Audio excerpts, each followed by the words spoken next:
The alien warship drifted through the cold, dark space like a silent predator moving in the shadows, its massive hull covered in strange patterns that shimmered faintly under the distant starlight. The long, curved wings of the vessel looked like the arms of some ancient creature waiting to strike. The crew moved quickly inside the narrow hulls, their boots making soft thuds on the metal floor as they pulled a tall human soldier through the corridor. The soldier's name was Sergeant Daniel Ross, and even though his wrists were bound with heavy magnetic cuffs and his ankles locked with a chain, his steps were steady, his back was straight, and his eyes never left the faces of the aliens who surrounded him. The guards were members of the Zarkal Empire, tall, thin, with long limbs and skin that shifted between blue and green under the harsh lights. Their faces had no noses, only two narrow slits where they breathed, and their black eyes reflected the corridor lights like pools of oil. They spoke in short, hissing bursts, their voices sounding sharp and cold as they pushed Ross forward. One alien soldier muttered something that made the others laugh, but Ross did not react. He only watched them in silence, his jaw set, his eyes calm. One of the younger guards glanced at him nervously and quickly looked away, as if afraid to meet his gaze. The hallway opened into a large chamber where walls curved high above like the inside of a massive dome. Rows of control stations lined the edges, each one glowing with strange runes and moving lights. At the center was a raised platform with a single chair shaped like a twisted claw, and in that chair sat the alien captain. The captain was taller than the others, his skin darker, his long fingers tapping the armrest. As he studied the human, the guards dragged Ross up the platform steps and forced him to his knees in front of the chair. The captain leaned forward, his black eyes scanning every detail of the prisoner, his gaze lingering on the human's face as if searching for fear, but finding none. A slow curl of his thin lips formed what might have been a smile in his species, though it looked more like the opening of a predator's mouth. He spoke in the same clicking language, and the translation device on his shoulder crackled with a metallic voice, saying, "So, this is the one they call the ghost of the battlefield." Ross did not answer. He simply tilted his head slightly, as if he had not heard, or perhaps as if the words meant nothing to him. The captain stood and began walking slowly around him, his long legs moving in smooth steps, his shadow stretching across the floor like a dark claw. He circled once, then stopped behind Ross and said through the translator, "You are a dangerous creature, human, but now you are in our hands, and here you will remain until we decide your fate." The guards tightened their grip on Ross's arms, but Ross did not struggle. His breathing was slow, steady, almost too steady for someone in chains. The captain gave an order, and the guards pulled Ross to his feet again, dragging him toward another corridor, this one darker, narrower, with walls covered in pipes that pulsed faintly, as though carrying some living current. The sound of machinery hummed all around as the group descended deeper into the ship. The air grew colder and the lights dimmer, until they reached a door that hissed open to reveal a small cell inside. There was nothing but a bench of cold metal fixed to the wall and a faint blue light that seemed to come from nowhere. The guards shoved Ross inside. The cuffs on his wrists released with a sharp click, though the chain around his ankles remained. The door slid shut behind him with a heavy thud, sealing him in darkness except for the cold glow of the light. Ross sat on the bench, his back against the wall, his hands resting loosely on his knees. He closed his eyes for a moment, breathing in the stale, recycled air. Then he opened them again and scanned the cell, every seam in the wall, every bolt on the floor, every flicker of the light above. The hum of the ship was steady, but now and then there was a faint tremor, like something shifting deep in the vessel beyond the walls. He could hear the muffled voices of the guards posted outside. They spoke in low hisses, their words too soft to understand, but their tone carried the mix of arrogance and caution. Ross leaned his head back against the wall, letting the cool metal touch the back of his skull. One of the guards peeked through the small viewing slit, his black eyes meeting Ross's for a heartbeat before he quickly pulled back. Ross saw the movement and allowed a small, almost invisible smile to touch his lips, not of joy, but of understanding. He knew fear when he saw it, even in alien eyes. Hours passed, or perhaps only minutes. Time was hard to measure. In the endless dark of space, the ship continued to drift through the void, its engines silent but strong. The crew believed they had taken a prize the humans would want back badly. They imagined negotiations, power, and perhaps fear from the other side. But what they did not know was that they had brought something aboard their ship that would not remain still, something that did not need a weapon to fight, something that could turn the cold steel walls of the ship into a battlefield. Without firing a single shot, Ross remained seated, his eyes half closed. But his mind was awake, alive, and calculating every sound, every vibration, every word that slipped through the walls. He listened to the rhythm of the steps outside his cell, the shift of weight in the guard stance, the brief pauses when someone passed by. He listened for the weakness, the opening, the smallest crack in their control. Far above in the command deck, the captain reviewed the capture logs, watching recordings of Ross being taken on a ruined moon, where smoke and fire still burned from a recent battle. In the video, Ross was moving fast through the wreckage, his rifle gone. Yet somehow every alien that came near him was either down or retreating. The captain paused the image, zooming in on the human's face, calm, focused eyes, scanning every detail. The captain felt a slight chill run along his spine, but he pushed it aside, telling himself this was only a creature of flesh and blood, one that could be controlled. In the crew quarters, some of the younger aliens whispered about the prisoner. They spoke of the way he had not spoken a word since capture, how he looked at them, as if he could see through them. One claimed his heartbeat had a strange sound like the drumbeat of some ancient war. Another said that when he passed by the cell, he thought he heard a soft hum like a song, but could not find the source. The older crew told them to be silent, but the whispers spread anyway. Back in the cell, Ross shifted, slightly leaning forward, resting his elbows on his knees, his eyes fixed on the door, as if he could see through it, his mind playing every move, every possibility, like pieces on a chessboard outside. The guards avoided looking directly at the viewing slit. The younger one kept glancing toward the end of the hall, as if wishing to be anywhere else. The older one gripped his weapon tighter, though there was no sign of threat yet. Deep in the belly of the ship, the air felt heavier, the silence deeper, and somewhere in the dark corners of their minds a small seed of unease began to grow. The hum of the alien warship seemed louder now, as if the walls themselves carried some hidden voice through their cold metal veins. The Zarkal crew moved through their duties with the usual precision, but beneath their calm steps there was a faint twitch in every motion, a quick glance over the shoulder, a hesitation, before walking past the lower corridors where the human prisoner was kept. Sergeant Daniel Ross remained in his cell, sitting in the same position, elbows on knees, eyes steady on the door.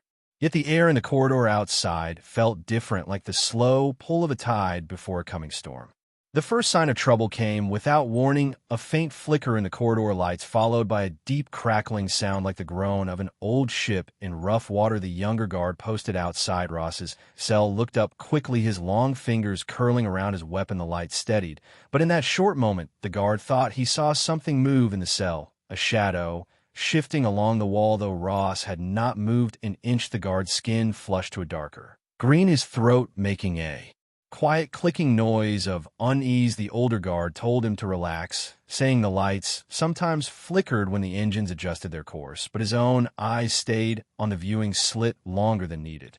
Inside the cell, Ross had noticed everything: the momentary drop in power, the faint vibration in the floor that spoke of a change in the ship's path, and the way both guards reacted. He let his gaze drop to the floor as though bored, but behind that still face his mind traced every detail of the ship's rhythm, like a hunter learning the patterns of his prey. He had counted the steps of the guards. He had measured the length of time between their shifts. He had learned the sound of the door unlocking and the slight difference in the hum when certain systems were near his cell, and he stored it all away without a word.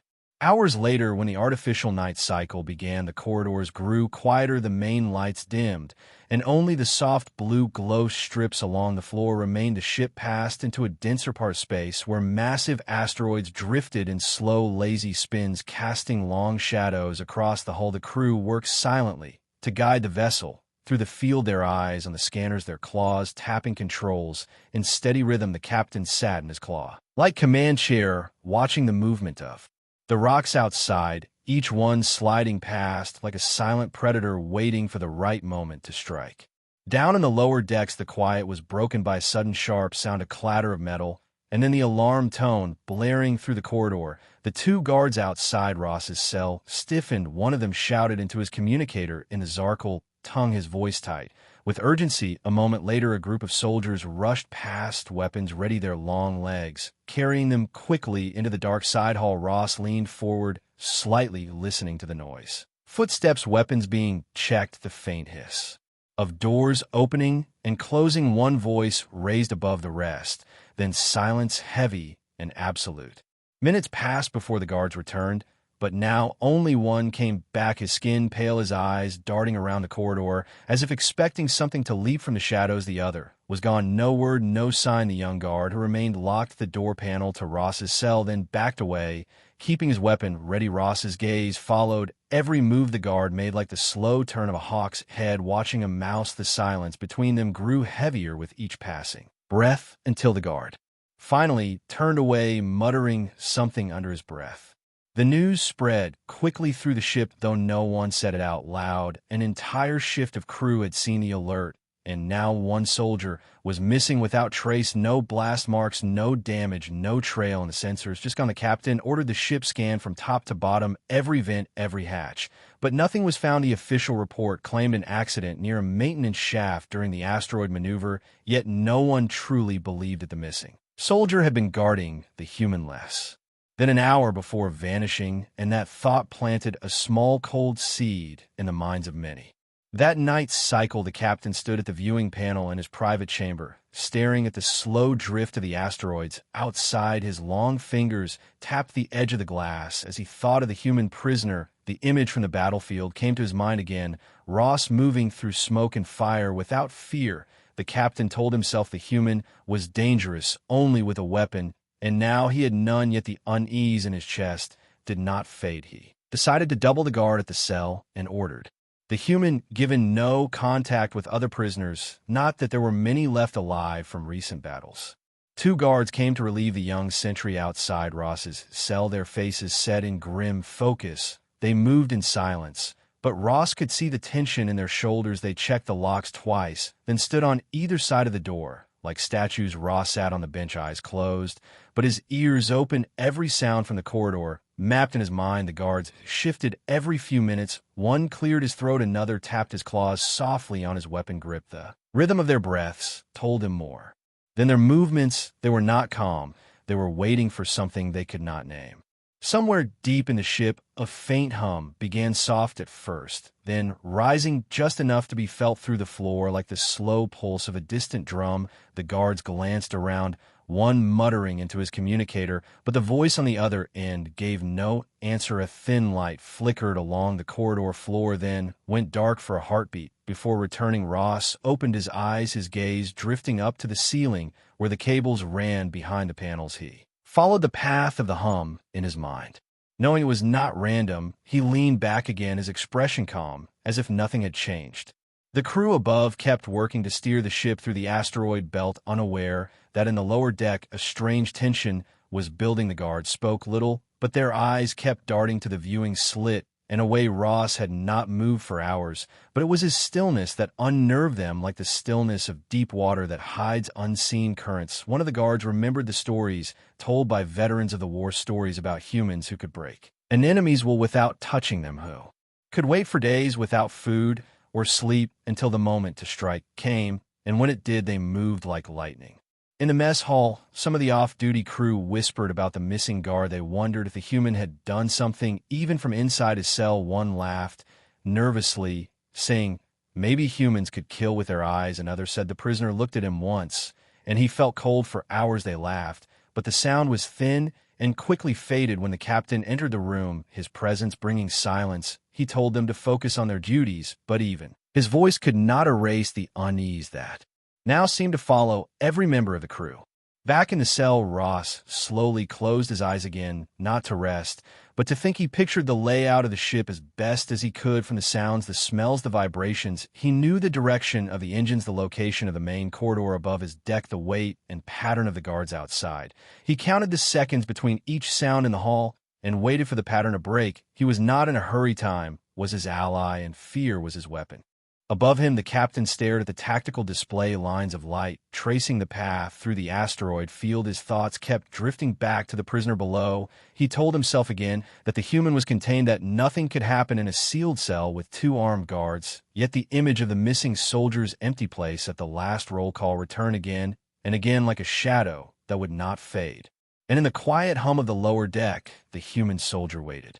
The artificial night settled over the alien warship like a heavy blanket. The lights across the decks dimmed to a pale blue glow, and the constant hum of work faded into the quiet breathing of a vessel drifting through deep space. The asteroid belt was still around them, vast and silent rocks, turning slowly in the void, their shadows sliding across the ship's hull like long cold fingers. In the lower decks, Sergeant Daniel Ross sat on the cold metal bench of his cell, his back resting against the wall, his eyes half closed, but his ears awake to every sound, every change in the rhythm of the ship. Above, the guards stood in their usual places on either side of the cell door, their tall, thin bodies motionless, yet the faint twitch of their clawed hands on their weapons betrayed the strain under their calm faces.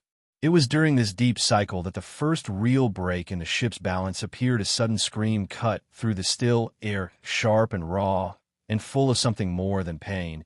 It came from 2 corridors away and lasted only 3 heartbeats before being swallowed by silence. The guards outside stiffened their heads, turning toward the sound, their black eyes wide. One reached for his communicator, but it crackled only with static. The sound of the scream still seemed to echo in the air, though no one spoke of it. From his bench, Ross tilted his head just slightly, as if listening to a distant song. The vibration of hurried footsteps began to travel through the floor, more soldiers rushing past, their boots pounding the metal in quick, urgent bursts. The faint hiss of a side door opening, the click of weapons being armed, and then again the silence, this time heavier, thicker, as if the whole ship held its breath. The guards exchanged a glance, neither wanting to admit aloud what both were thinking. Another crew member was gone.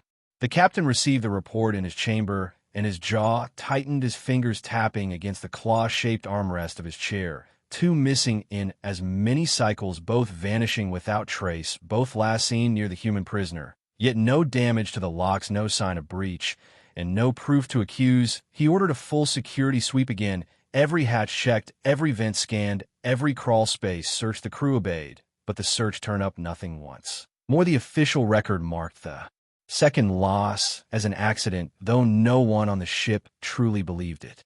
By the time the sweep ended, the whispers had spread like smoke through the crew quarters. Some spoke in low voices about the human and his stillness. Others said they had seen his eyes in their dreams, staring without blinking, and in those dreams they could not move, could not breathe, until they woke, gasping. One engineer claimed he had heard his own name called in a voice that sounded exactly like his long-dead brother when he passed by the lower corridor. The others laughed uneasily, but no one went near that hall without orders. Inside the cell, Ross sat with his hands resting loosely on his knees, his gaze on the thin line of light beneath the cell door. As shadows moved across it, he watched the shapes of feet passing by, counting the steps, learning which guard was heavier, which shifted weight from one leg to the other, which walked with a steady, even rhythm. The patterns were like notes in a song, and Ross was memorizing the music. The hum of the ship was his drumbeat, the guards his melody, and the silence between was where he found the space to work. In the mess hall, the atmosphere had grown brittle. Soldiers ate quickly and left speaking little. The younger ones glanced often toward the door, as if expecting someone to enter who never would. The older crew tried to keep order, but even they avoided the topic in front of the captain, though his presence no longer brought the same steady calm it once had. Now, even he seemed restless, his eyes drifting toward the lower deck on the tactical map more often than needed. The next incident was not a disappearance, but it left the crew shaken. One of the guards on night cycle began shouting in the corridor, his voice high and frantic. He claimed something had brushed against his leg, though nothing was there. Another guard came running and swore he saw a shadow move along the wall and vanish into the cell door. But the lock showed no breach. The recordings from the hall cameras were blank for those seconds, as if the feed had been wiped clean. The captain ordered the incident sealed from the official log, but by morning every crew member had heard about it. That cycle, the captain himself descended to the lower deck to see the prisoner. He approached the cell slowly, his long fingers brushing the wall panels. As he walked, he stopped before the viewing slit and looked in at Ross, who was sitting exactly as before. The human raised his eyes to meet the captain's gaze, and for a long moment neither moved. The blue light above casting sharp shadows across the human's face. The captain felt an odd pull in his chest, like the drop before a deep fall, and though he would never admit it, he looked away. First, he told the guards to triple the security and turned without another word The increased guard presence did not ease the tension. In fact, it seemed to make it worse. The narrow corridor outside the cell now felt crowded with tall, thin bodies, their weapons held tight, their eyes flicking to the door. Every few minutes, their claws tapped against the metal grips, unconsciously a sound that soon grated on every nerve in the hall. One guard swore. He saw the human's lips move, though no sound came. Another claimed to have heard faint footsteps inside the cell, even when the human sat perfectly still. The stories spread faster, now feeding the quiet panic that no order could erase. During the next artificial night, the ship shook gently as it passed close to a massive asteroid. The gravity shift made the lights flicker again, and in that short darkness, one of the guards outside the cell collapsed to the floor, his weapon clattering beside him. The others rushed to his side, only to find him breathing fast, eyes wide, and unseen, muttering words that made no sense. The medics took him away, but later said his mind seemed trapped in some memory he could not escape. When asked what he had seen, he only whispered one word: human, before falling silent again. Ross remained in his cell, watching every reaction, every whisper, every fear. The crew could not hide. He had not spoken a single word since capture, yet he could feel his presence stretching out through the walls like invisible threads, pulling at the weak points in the ship's unity. The alien vessel might have been made of strong metal and advanced systems, but its crew was flesh and thought and fear, and those were the tools he had always known how to use. The captain began to consider an unthinkable possibility that keeping the human might be more dangerous than killing him or letting him go. Yet pride and the rules of the Zarkal Empire kept him from acting too soon. He told himself he could break the humans will with enough time, but deep inside, he feared it might be the other way around, that the longer they kept him, the weaker the crew would become, and in the cold silence of deep space, weakness was death. In the corridors, crew members began walking in pairs, even for short distances. No one wanted to be alone in the quiet hallways where the hum of the ship seemed to hide something else, something that listened from the shadows. Some carried small charms from their home worlds tucked into their belts or worn on chains under their armor, as if such things could protect them from whatever it was that had taken two of their own and left another broken in the mind. But no charm could keep their eyes from flicking toward the lower deck whenever the thought of the human rose in their minds.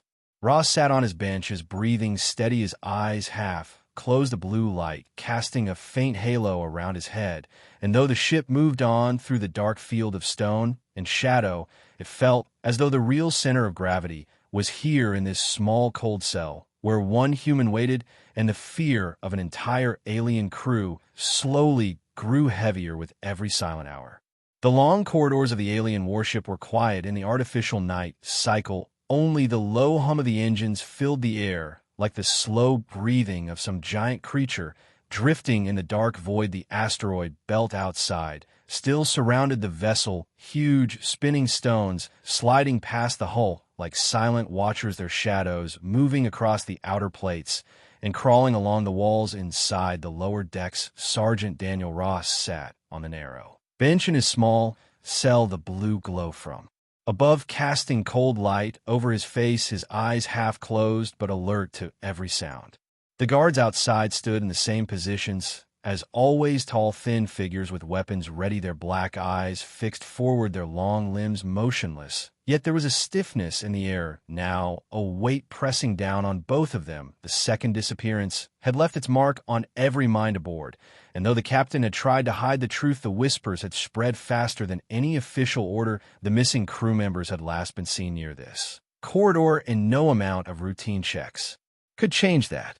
It began with a sound at the far end of the hall, a faint dragging noise like metal scraping lightly against the floor. The younger guard turned his head slightly. The older one raised a claw to silence him. Both waited, listening. The sound came again, a little closer, then stopped. The lights in the corridor flickered once, twice. Before holding steady, the younger guard shifted his grip on his weapon, his claws tapping softly on the metal. The sound seemed too loud in the still air, and Ross heard it. He tilted his head, just slightly, a tiny motion, but enough to make the younger guard glance at the viewing slit and quickly look away.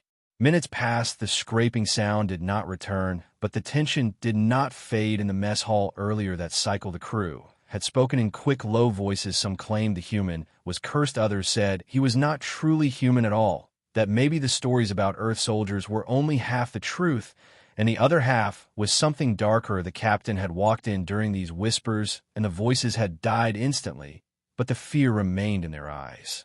Ross remained silent in his cell, his breathing slow, his mind active. He counted the guards' steps, the rhythm of the ship, the faint hum from the pipes behind the walls. He could tell when the engines shifted slightly, and when the course was adjusted, he could feel the vibration through the bench under him. Each change telling him something about the ship's movement. He was building the map, in his mind a map without lines, but made of sound and motion and time. Then it came again, a sound, but this time not from the hall, from within the walls, a faint thump like something moving behind the panels. The guards straightened, both turning their heads toward the source, their black eyes narrowing. The younger one stepped closer, pressing his palm against the wall, as if trying to feel movement. The vibration stopped instantly, leaving only the quiet hum. The two guards exchanged a look, and for the first time since Ross had been captured, they both looked uncertain. Above in the control deck, the captain was reviewing sensor readings, his claws tapping the edge of the display. The asteroid belt had grown denser, forcing the ship to slow and weave between larger stones.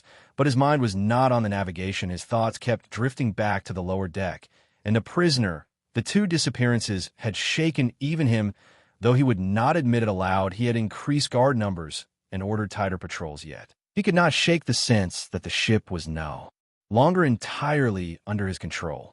Back on the lower deck, the younger guard flinched suddenly as the corridor lights dimmed. For a brief moment, the blue strips along the floor flickered out, plunging the hall into near darkness. When the light returned, Ross was sitting exactly as before, but his eyes were open, now fixed on the younger guard. The alien felt a strange chill on the back of his neck. He turned away quickly, trying to steady his breathing. The older guard muttered something in there sharp, clicking language, his voice low, but edged with warning.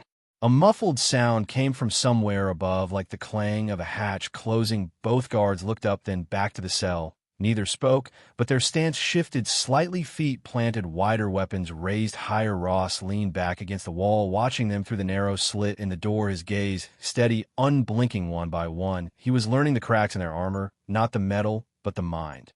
In the crew quarters, a technician sat alone at his small table, staring at the tool in his hands. He had been in the corridor outside the cell earlier that cycle to repair a loose panel, and while working, he swore he heard a faint voice call his name, not in the alien tongue, but in his own, and in a tone that matched his sister, who had died years ago. He had looked up, but seen only the human in the cell staring at him through the slit, his mouth unmoving, yet the voice had been clear. The technician told no one, but his hands had been shaking since. The captain ordered another sweep of the lower decks. The search teams moved through the narrow halls, scanning every corner, every hidden hatch, but they found nothing again. Each empty result made the tension worse, as if the ship itself was mocking them. The captain told himself it was only fear spreading through the crew like a sickness, and fear was something he could crush. But each time he thought of the human in the cell, he felt that quiet pull again, that strange weight in the chest, like the moment before an unseen predator strikes. That night, the asteroid field shifted, forcing the ship to pass close to one massive rock. Its gravity pulling on the vessel. The sudden lurch made the floor tremble, the lights flicker again. In that flicker, the older guard outside the cell thought he saw the human standing not on the bench, but near the door, his hands resting lightly on the lock panel. When the lights steadied, Ross was seated again in the exact same pose. The guard felt his skin shift to a pale shade, his claws tightening on the weapon grip. He said nothing, but he did not take his eyes from the cell for the rest of the cycle. In the medbay, the guard who had collapsed 2 cycles ago still lay on a narrow bed, his eyes open, but unfocused, his breathing shallow. He whispered a single word over and over in the alien tongue. The word meant hunter. No one could draw more from him. His mind seemed trapped far from the present. The younger guard on duty began marking the time in small scratches on his armor. Each scratch for 1 cycle survived. Near the human, the older guard noticed and said nothing, perhaps thinking the ritual might help him hold his mind together. Ross noticed too, his eyes catching the movement each time the young one lifted his claw to the chest plate and scratched another mark. The artificial night deepened, the hum of the engines slower now, As the ship crept through the dense stone field, Ross leaned forward slightly, resting his forearms on his knees, his gaze drifting to the door as shadows shifted under it. The guards held their positions, but both could feel the weight of that look pressing against them. The air in the corridor seemed heavier, colder, each breath leaving a faint trail of mist in the dim blue light, and somewhere in the endless dark beyond the Hall of Peace of rock turned slowly, casting its shadow over the warship, as if the void itself was watching what unfolded within. The asteroid belt began to thin, but the shadows inside the alien warship only grew deeper. The crew moved slower now, eyes shifting toward every sound. Even the smallest hiss of a pipe seemed to pull their attention. The captain kept his voice firm as he gave orders, but beneath the command, there was strain. His claws tapped the railing each time a report came in from the lower decks, and every report said the same: nothing found, no trace, no clue, just empty halls and the steady hum of the engines.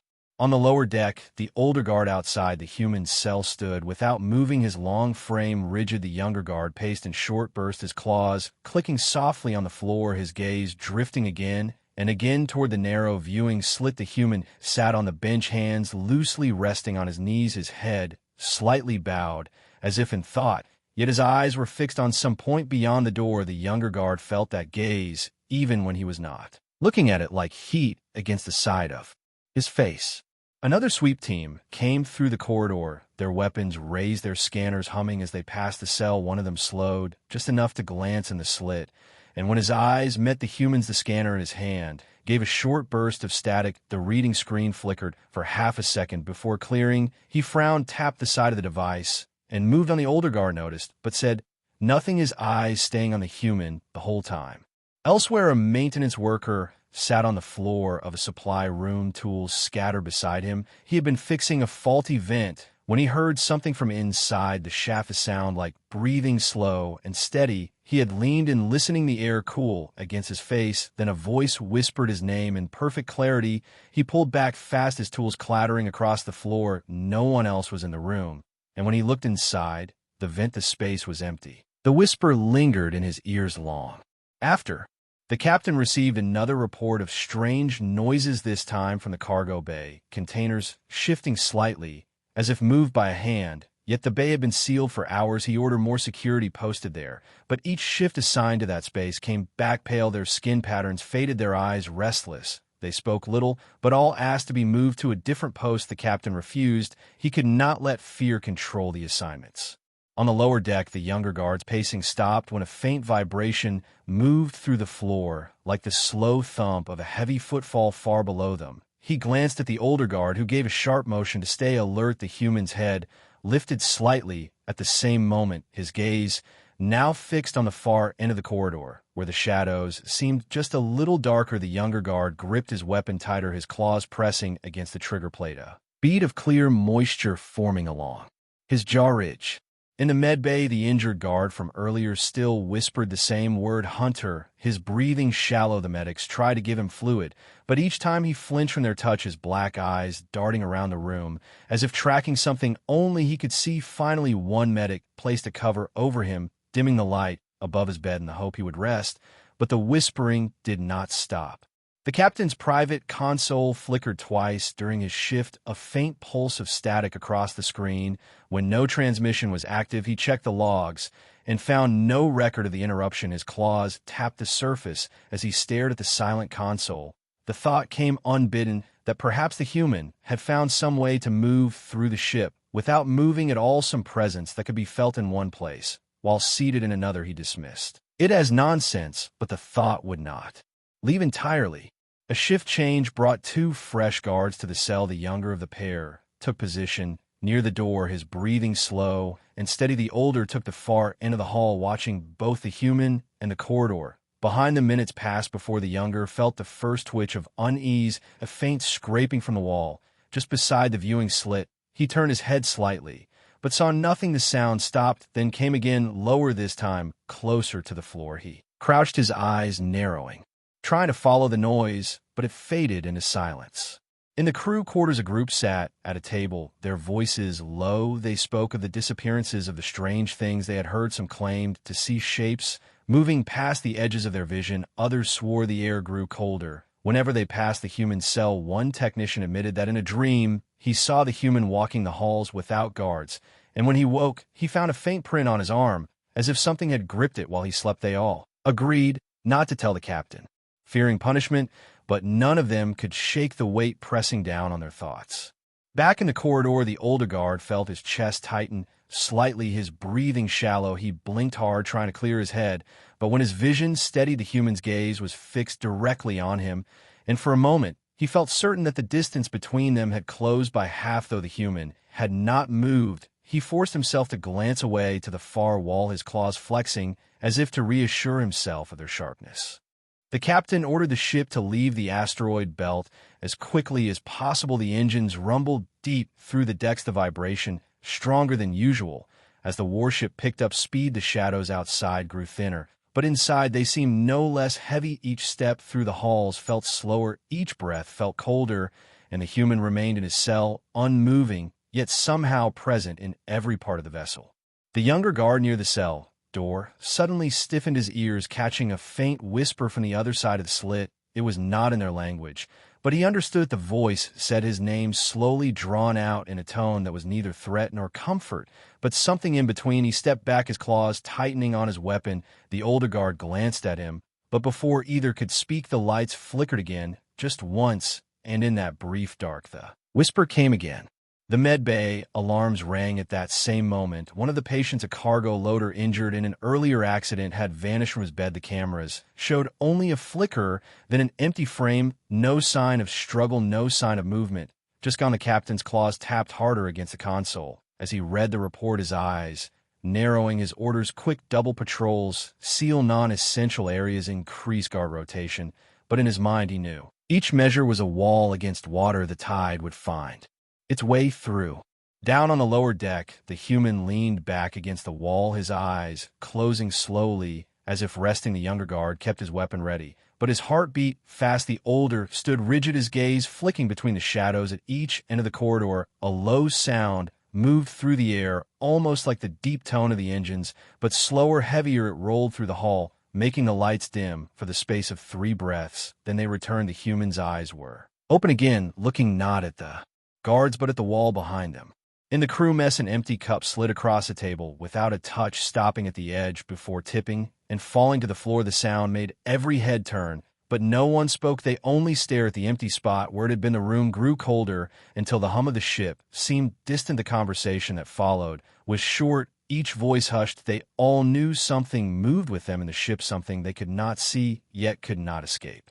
By the time the next cycle began, the captain found himself pausing outside the lower deck corridor for a moment before entering. His claws tapped the wall. Unconsciously, he stepped forward, the 2 guards snapping to attention. His eyes met the human's through the slit, and for the briefest breath, he felt the same weight the others had described. His jaw tightened. He gave no sign of it, but the thought burned in his mind: the hunter was no longer outside the cage. The alien ship drifted in the deep black of space like a wounded beast hiding from predators. The corridors were filled with a low hum from the engines, but even that sound seemed sick and uneven now. The crew moved quickly through the narrow halls, their heads low and their eyes darting at every shadow, as if expecting something to leap from the darkness. The prisoner, Sergeant Daniel Ross, was still locked inside the reinforced cell at the center of the vessel, his hands bound with alien restraints that shimmered with faint green light. Yet somehow everyone on the ship felt like he was walking beside them, breathing down their necks and watching every move they made. The captain of the vessel, a tall alien with a crown of bone-like ridges across his head, stood in the command room, staring at the security feed. Ross sat there in the cell, unmoving, his gaze fixed on the wall, but the captain felt a chill run down his spine every time those human eyes shifted just slightly toward the camera. The alien officers behind him were whispering in low voices. One of them reported that 2 soldiers had gotten into a fight in the mess hall, and one had drawn a weapon for no reason at all. Another officer claimed the engine crew refused to go near the power conduits on the same deck as the human, saying the air felt wrong there.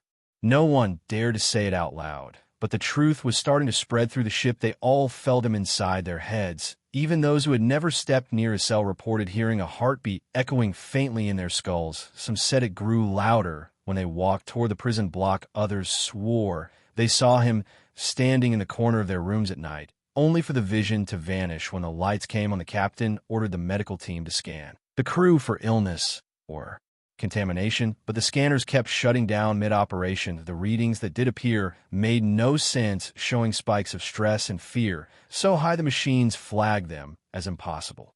That night's cycle the crew was told to rest, but few managed to sleep in the barracks. Whispers spread from bunk to bunk. Some crew members swore they heard Ross speaking directly to them, promising strange things: freedom from duty, escape from the endless war, the removal of pain. Some resisted the voice in their minds, but others were drawn to it like moths to flame. One young soldier named Relka was found in the corridor outside the cell door, her hands trembling as she entered the unlock sequence.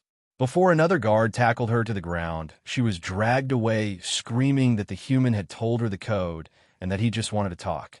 The captain called an emergency meeting in the command room. His voice was harsh as he ordered everyone to stay away from the cell and to stop spreading rumors. Yet even as he spoke, he could feel a dull thump in his chest that was not his own heartbeat. His hands gripped the console so hard his claws left marks in the metal. He remembered the stories from the war about human soldiers and how they fought like demons in the field, but nothing in the reports had prepared him for this. There had been nothing about a human tearing apart a crew without touching a weapon.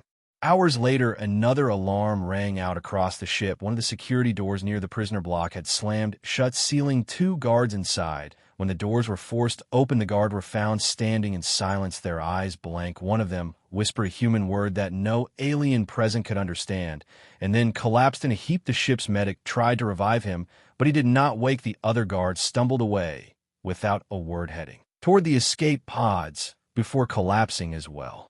The crew began to panic, running from section to section. Without orders, the halls filled with the sound of boots on metal and the heavy thud of weapons being drawn. The captain moved toward the prisoner block, determined to face the human himself. As he reached the viewing window, Ross slowly looked up. Their eyes met, and for a moment it felt as if the air had been sucked from the room. The captain's thoughts grew slow and heavy. His hand shook, and he could feel memories surfacing that he had buried long ago, memories of fear, failure, and the sight of comrades falling on the battlefield. Ross tilted his head just slightly, and the captain's knees almost buckled. He stumbled back, clutching the wall, before barking an order to reinforce the cell with another layer of energy shielding. But even as the shields came online, the crew felt no safer.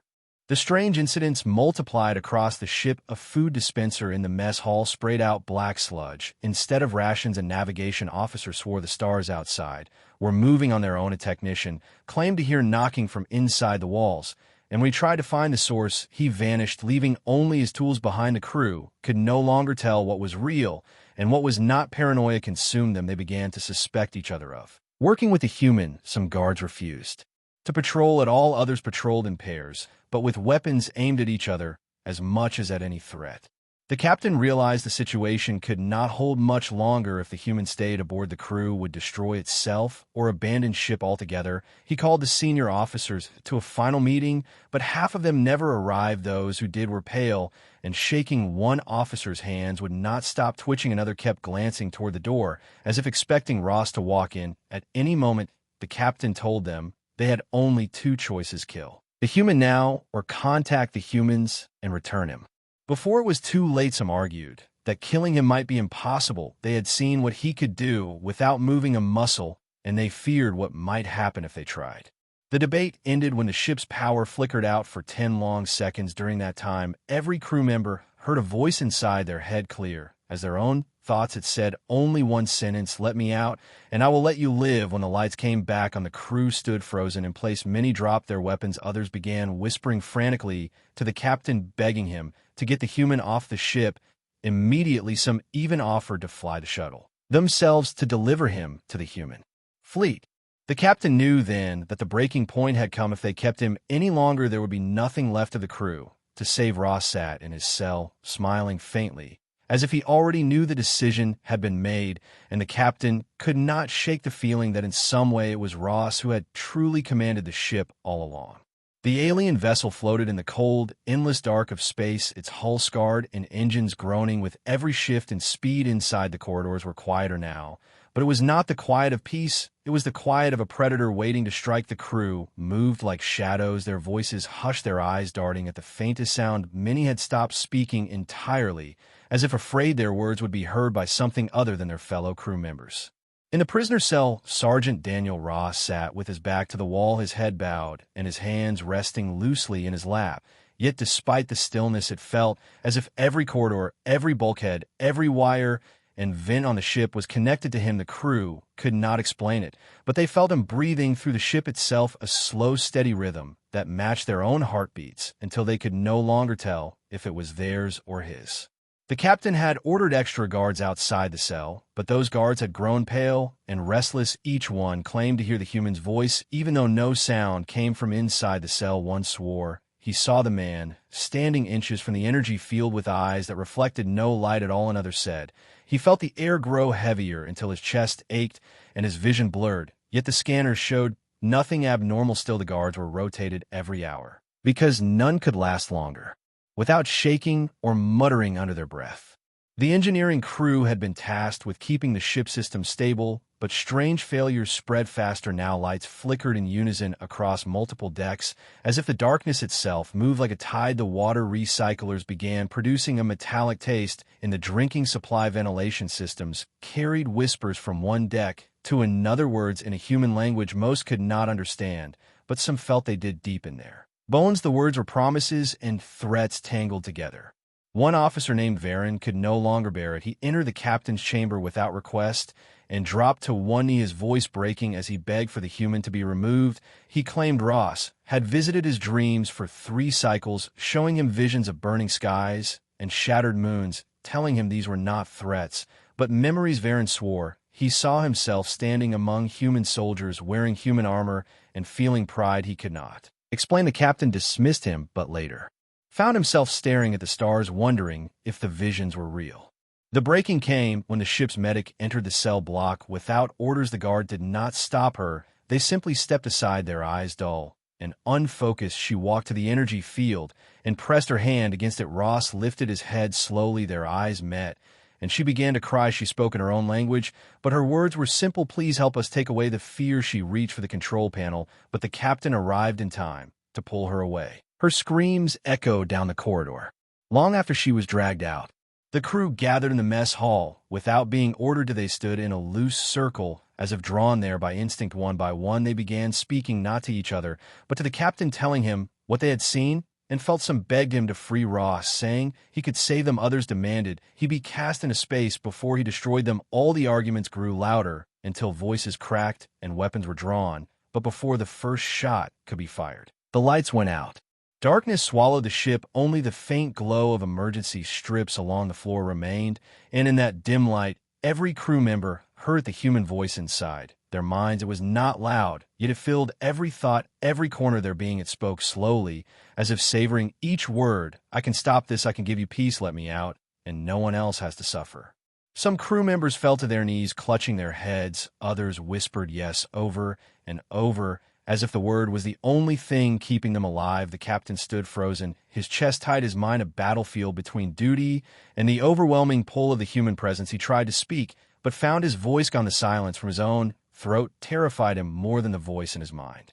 The emergency power flickered and the lights returned. Ross was still seated in his cell, his expression calm, but his eyes locked on the captain. It felt like a weight pressing against the captain's skull, pushing memories and emotions to the surface. Memories of his first battle against humans, of the fear he had felt, of the way they had looked at him, not as prey, but as a challenge. He remembered the chaos, the screams, the way they kept coming even when wounded, even when outnumbered, and he realized the fear he felt now was the same as then, only sharper.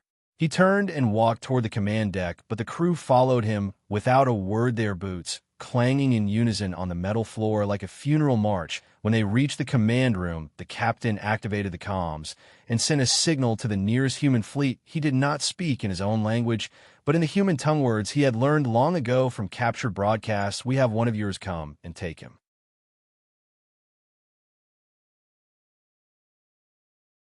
As the signal left the ship, the crew seemed to relax just slightly, as if the human had allowed them to breathe again. But no one smiled, no one celebrated. They all knew the human was still there, and still watching hours passed in uneasy silence as they waited. Then the sensors picked up a human vessel approaching faster than any alien ship could travel. Its design was sharp and angular, its weapons powered, but not aimed. The captain knew they could destroy his ship in moments if they wished.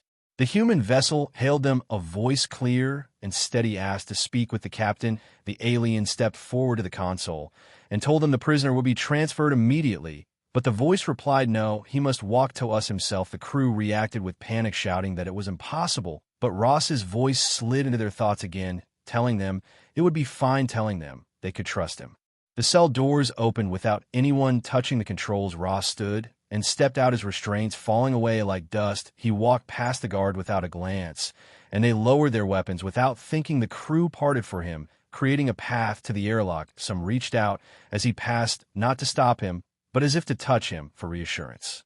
When they reached the airlock, the captain stood beside him. Their eyes met one last time. The captain felt a strange calm settle over him as Ross spoke in a voice only he could hear. You did well. You survived longer than most. The airlock opened, and the bridge extended to the waiting human vessel. Ross stepped onto it without looking back, and the crew watched in silence as the humans took him inside, and the ship pulled away, disappearing into the void. The moment it was gone, the alien ship's lights brightened the air, felt lighter. The hum of the engines steadied. The crew could breathe again, but none spoke. They knew the fear had left only because Ross had allowed it, and somewhere deep inside, they wondered if he had taken a piece of them with him. The human vessel moved through the dark like a predator returning home, its engines humming in a rhythm that felt alive. Every deck was silent, not because there was nothing to say, but because no one dared to speak. The soldiers on board knew who they carried in their center. They knew the weight of his presence and the way his very being could bend the will of others. Yet they also knew he was one of them, and that made the silence heavier. Sergeant Daniel Ross sat alone in a small compartment near the forward section. His hands rested on his knees and his gaze fixed on the wall, yet his mind was not on the wall or the ship. It was reaching outward, feeling the space around them, touching the edges of thought that did not belong to humans. Somewhere far behind the alien vessel that had carried him still drifted their crew, shaken and quiet, their fear not gone, only caged, and he could feel it, like an echo still vibrating in his chest. The captain of the human vessel stepped into the compartment, his boots making no sound against the floor. His uniform was simple, but the weight of command was in his eyes. He studied Ross for a moment before speaking, though the words were slow and careful. We heard what you did out there. We heard how they spoke of you. Ross looked up, but his expression did not change. He said nothing. The captain moved closer, his voice lowering. I need to know if what they say is true, if you can do what they claim. Ross leaned back against the bulkhead, his eyes narrowing not with anger, but with thought. The air between them seemed to thicken as he considered the question. Finally, he spoke, his voice quiet, yet cutting through the stillness like a blade. I did what I had to do to survive, and to remind them what humans are. The captain's jaw tightened. He wanted to ask more, but something in Ross's tone told him he had already been given the answer. Word spread through the ship faster than orders from command. The crew whispered about the alien crew who had begged for Ross to leave, about the way their captain had surrendered without a fight. Some called it victory, others called it warning, a few called it something far darker. Ross walked among them, and no one stopped him, no one saluted, and yet they all stepped aside. His presence was not forced. It was simply there, like the gravity of a planet drawing them in. When they reached human space, the vessel slowed, passing into the shadow of a massive station, its structure a sprawl of steel and light hanging in the black. The docking clamps locked with a shutter, and the airlock cycled. Open rows of soldiers stood waiting, but their posture was tense, their eyes locked on Ross as he stepped across the threshold. He moved as if he had been here yesterday, though years had passed since he last set foot on human ground. Inside the station, a briefing room waited, its walls lined with maps and displays that shifted with quiet pulses of light. A council of officers sat behind a long table, each one older than Ross, yet each one watching him, as if unsure whether to speak first. Finally, an admiral leaned forward, his voice carrying the authority of decades. Tell us everything from the moment you were taken. Ross stood in the center, his hands clasped loosely behind his back, and began to speak. His words were simple and direct, describing the capture, the journey, the cell, and the fear he had seen in alien eyes. He did not exaggerate, he did not raise his voice, yet the room felt smaller with every sentence. As he spoke, the officers leaned in their faces, caught between disbelief and something else, a quiet unease that none wanted to name. When Ross described the moment the alien medic had begged him for help, there was a shift in the room. Some exchanged glances, others looked at the floor. When he spoke of the alien captain sending a signal to the human fleet, a long silence followed. No one asked why they had not killed him. No one dared. When Ross finished, the admiral stood and dismissed the council, but asked Ross to remain. When the room was empty, the admiral stepped closer, his eyes narrowing. I have seen soldiers who win battles, and I have seen soldiers who end wars, but I have never seen an enemy captain call for our help. Tell me, Ross, what are you becoming? Ross held his gaze, but did not answer. The silence stretched until the admiral stepped back and told him his quarters were ready. Days passed on the station. Ross moved through the corridors without escort, yet every camera turned to follow him. He spent hours alone in the observation deck, staring at the stars, though no one knew if he was watching the void or listening to something far beyond it. Whispers began to circulate, not among the crew, but among the higher ranks. There were debates about whether Ross was an asset or a threat, about whether to place him under guard or send him back into alien space. The choice came sooner than expected. A deep space patrol reported strange signals near the edge of human territory, not the usual coded transmissions, but something more like a call or a song. The pattern was unfamiliar, yet when the data was shown to Ross, he recognized it instantly.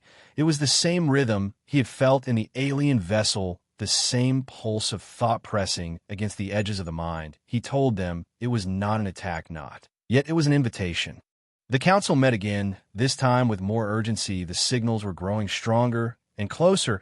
Some feared a new invasion, others suspected a test. Ross said nothing until they asked him directly what would happen if they ignored it. His answer was quiet, but final: they will come looking, and they will not come asking. The decision was made to send a ship. Ross would be on it, not as a prisoner, not as a soldier, but as something else, something no one on the station dared to name. The crew chosen for the mission were veterans, yet none could hide their unease at having Ross among them. When they departed the station, the docking clamps released with a sound like a sigh, and the stars opened before them. Through the long journey, Ross remained silent, sitting in the observation seat, his gaze fixed forward as if he could already see their destination. Days turned to weeks, the signals growing louder, until even the crew could feel them like a slow heartbeat in the metal walls. When they finally reached the source, it was not a fleet, not a planet, but a single alien vessel larger than any they had seen before. Its surface shimmered with shifting colors like a living thing. The alien ship hailed them, not in sound, but in thought. The crew stiffened as the voice filled their minds, but Ross stood and walked to the comms without hesitation. He did not speak aloud, yet the response flowed from him like breath. He told them he was here. He told them they had asked, and he had come. There was no translation needed. The crew felt the meaning as clearly as the aliens. What followed was not a battle, and not a negotiation. The human ship drifted beside the alien vessel for hours, neither moving, neither firing. The crew grew restless, yet Ross remained calm. At last, the alien voice returned, softer, now almost hesitant. It asked what humans wanted. Ross answered with a single thought: we want you to remember what fear feels like.